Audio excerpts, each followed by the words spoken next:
Hello, everyone. My name is Caddy. I am part of Austrac, and we have Shelby here today, who is the Master of Media and Communications alumni from Macquarie University, and she is going to take it over right now. Awesome. Thanks so much, Caddy. I'm just going to share my screen quickly for my presentation to show everyone.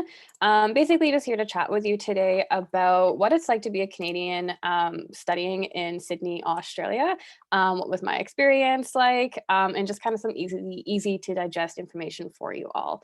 So as you can see, Sydney's obviously quite beautiful. I can confirm that these places are easily accessible and you will see them if you go. A few of these photos are actually mine. So like I said, definitely something you'll see. But I'm sure you're wondering, what is it like to live in Sydney? Variety of different options for you to basically choose from, whether that's a university operated accommodation. So Macquarie University, which is where I studied and also work with still, they have accommodation on campus, but they also have accommodation providers that they're affiliated with off campus. So in some of those providers, you'll have students from Macquarie University, University of Sydney, UTS as well. So it totally depends on what you're looking for. I stayed at one myself just in Chatswood, so it was about a 12-minute metro ride for me directly to Macquarie University. Or on the left-hand side, that's a photo from my previous balcony where I lived downtown Sydney, so in a private accommodation that I found for myself. I had my own bedroom and an ensuite, and then shared the kitchen and common area with two flatmates. The important thing, though, to consider is that rent is actually priced per week in Australia. So when you're looking on, the apps equivalent to perhaps Zumper or Rent Faster here in Canada, it's priced per week. So when you see something that's $800, it's unfortunately not per month. That is $800 per week. I found that the majority were 200 to 450 per week within my budget. Of course, you're welcome to expand that, but just what I was looking for as well. So in addition to choosing where to live within Sydney, one of the important things that I kind of found within Sydney itself was how diverse it truly was as a city. Canada is of course diverse, but the city itself of Sydney is absolutely incredible. Of all the international students that study in the state of New South Wales, 80% of them live in Sydney, and 50% of residents were born overseas. So just kind of further speaks to the diversity and dynamic of the city itself. Variety of different areas that you can choose to live in. I kind of reference it almost being like set up to Toronto. You have Mississauga, you have Markham. Everything's kind of like its own little mini city within the Greater Toronto area. Sydney's quite similar. You have the downtown area, the CBD, melting pot of people. Harris Park is kind of like a little mini India. Amazing food. All my friends from India say it's like they're just back home. Haymarket is the Chinatown. Amazing market. Karaoke's great there as well, and the food is top notch. Newtown is a little bit like of a eclectic kind of community. So you've got some really great jazz bars, some super cool pubs, music, a great scene there. Macquarie Park is essentially the campus in which Macquarie University is situated in and around. Great, it's a huge tech hub and I think the largest in the Southern Hemisphere. So that was super interesting to me in terms of professional networking opportunities. And then of course, another great one to me was the Eastern Suburbs, which was, beach line and everything in that regard. So like I said, there's a variety of different areas you can choose from. Those were just my favorite, but I think the greatest thing about Sydney is that you'll come out with greater cultural competency and international reach. So this is just a brief overview of all the countries where my professional and personal network now reaches. So just what the top of my head, these are the ones where I can remember all my friends and colleagues being from, but living in Sydney, you're going to expand your knowledge and mindset in terms of being culturally competent and aware, therefore making you more of a professional and well-rounded person. So Sydney itself, we are absolutely spoiled in terms of transportation. I myself am from Calgary, Alberta. If you're from there, transportation is perhaps not the best. But you have the metro, the trains, and the light rail connecting you to the city itself, but also greater as well regionally to perhaps the Blue Mountains. The bus network is top notch. If the trains are down, then you get the replacement buses to help you get back to where you're going. And then the ferry is super special to Sydney. It's also a great sightseeing opportunity as well. And all of those options you can access by just tapping your phone through the NFC or having the Opal card that you can just tap, that'll automatically charge you when you tap off.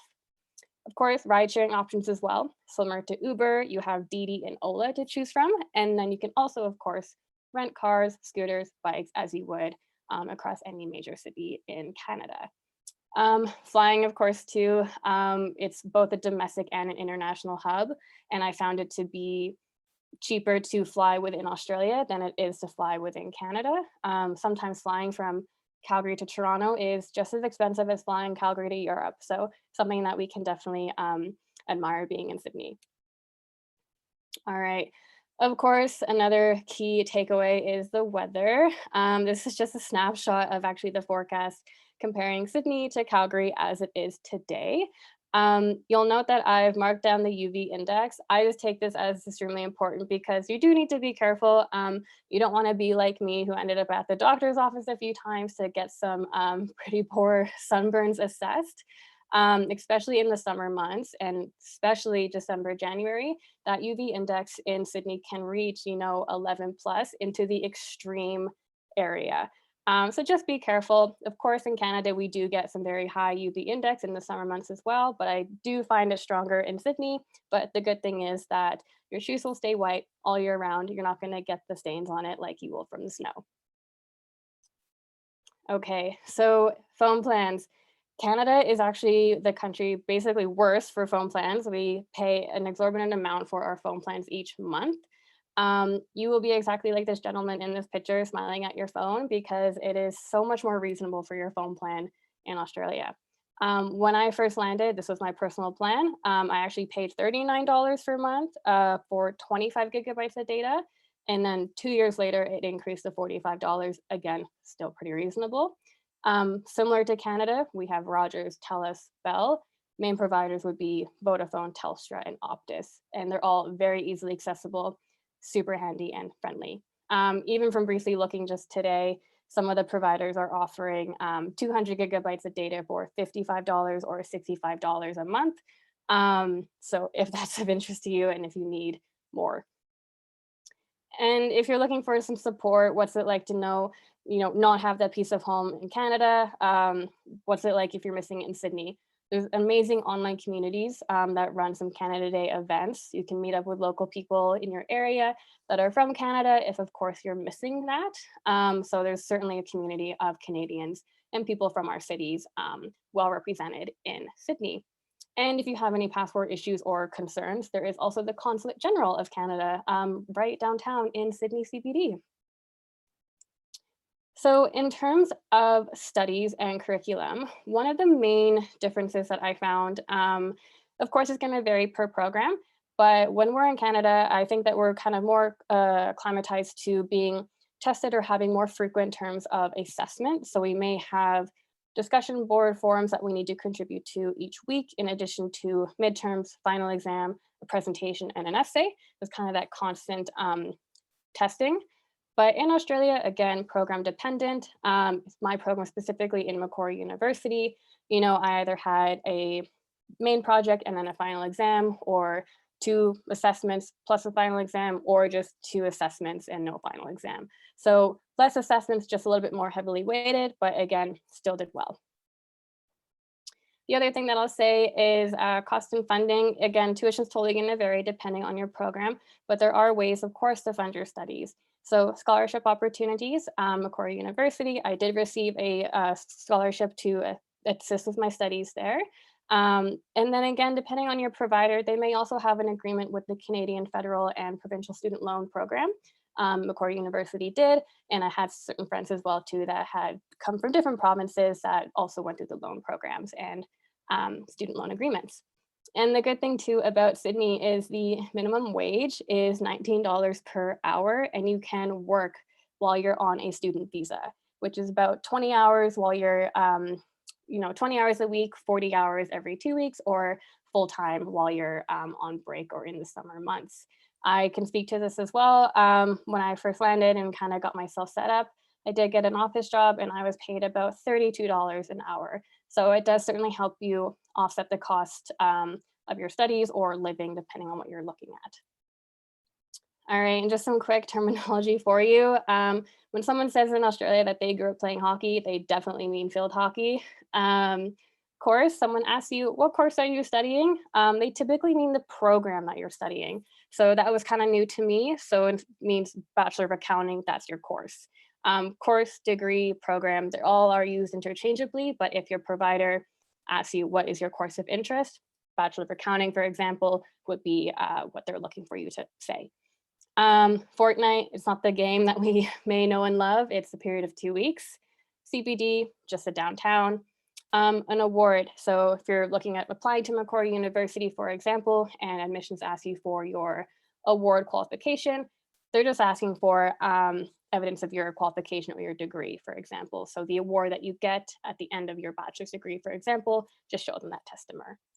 A session refers to a semester, and then a unit guide is equivalent to our syllabus, subject outline, something that just shows your learning outcomes, how you were assessed, and the hours of your lectures per week, for example. All right, any questions? I'm more than happy to take them.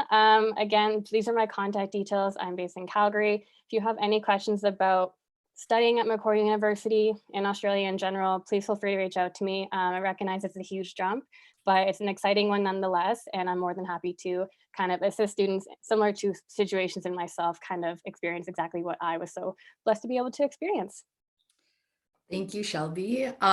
We do have one question. If you could just let us know one more time what you studied at Macquarie. Absolutely. So I studied a Master of Media and Communication, specifically international communications. Awesome. Cool. Any other questions? We just have a couple minutes left. If there is any, I'll let you know. No worries.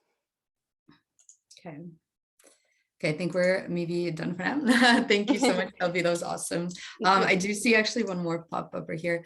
So if you could answer this one kind of as quickly as you can, but how is taking out a loan as an international student? Did the bank give you the full loan? It's kind of specific to your bank and your situation. It is something that you would have to discuss with them. Just to answer quickly, I did speak to my bank about certain options for me, and they kind of gave me the quick overview, and I chose the one that was best for me. It is certainly a conversation that you can have. Yeah, and we will, like as Austrac, we do give you a bunch of options because I would say, I think it's about 60+% of students who need to take out large loans. So we have an idea of which banks work better than others. Yeah, and Shelby, are you able to go back in the chat room by any chance? Do you have access to that? Yeah, absolutely. I'm currently in there at the moment. So Cool. If you want to go in for a bit. Yeah, awesome. So she'll be back in the virtual fair just for a bit to see if you guys have any more questions. But yeah, that was awesome. It was really good to meet you. No worries. Thanks so much for having me. Bye now. Thanks so much. See ya.